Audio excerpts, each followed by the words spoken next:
Professeur, doit-on nos joies et nos peines à notre façon de voir les choses? Oui, en partie.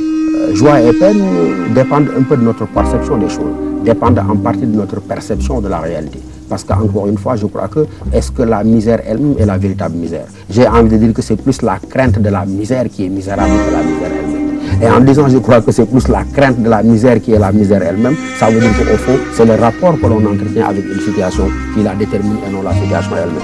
Mais ça, ce n'est qu'en partie vrai. Parce qu'il peut arriver que des circonstances soient telles que nous ne les ayons pas choisies, telles qu'elles nous parviennent. Et à ce moment-là, nous n'avons pas une emprise réelle sur elles. Mais pour l'essentiel, je crois pouvoir dire qu'au fond, même dans la prison, on peut affirmer sa véritable liberté. Ça veut dire encore une fois que la souffrance, elle n'est souffrance que lorsqu'elle est vécue par nous comme souffrance. Mais lorsqu'elle est vécue par nous autrement que sous le mode de la souffrance, elle peut parfaitement prendre une forme totalement différente de ce point de vue-là. Donc, professeur, c'est la perception de l'esprit qui détermine un peu.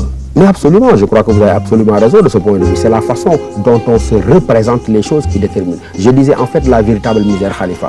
Imagine quelqu'un qui amasse beaucoup d'argent en disant au fond, j'amasse beaucoup de l'argent parce que j'ai peur de vivre dans la misère, alors que la situation actuelle dans laquelle il vit, c'est une situation d'opulence. Donc celui-là, sa misère n'est pas une misère future à venir en termes de manque, mais sa misère, c'est véritablement la crainte de la misère qui devient elle-même misère et non la misère en tant que telle. Comment acquérir la paix de l'âme dans ce tourbillon? Acquérir la paix de l'âme, c'est justement distinguer, comme on l'a déjà dit, ce qui dépend de nous et ce qui ne dépend pas de nous. Ça, c'est l'éternelle sagesse antique enseignée déjà par les anciens Grecs. Celui qui a pu faire le distinguo, la distinction nette entre ce qui dépend de lui, ce sur quoi il a un pouvoir d'action, et ce qui ne dépend pas de lui, c'est celui-là véritablement qui peut être sauvé de ce mal auquel vous faites allusion.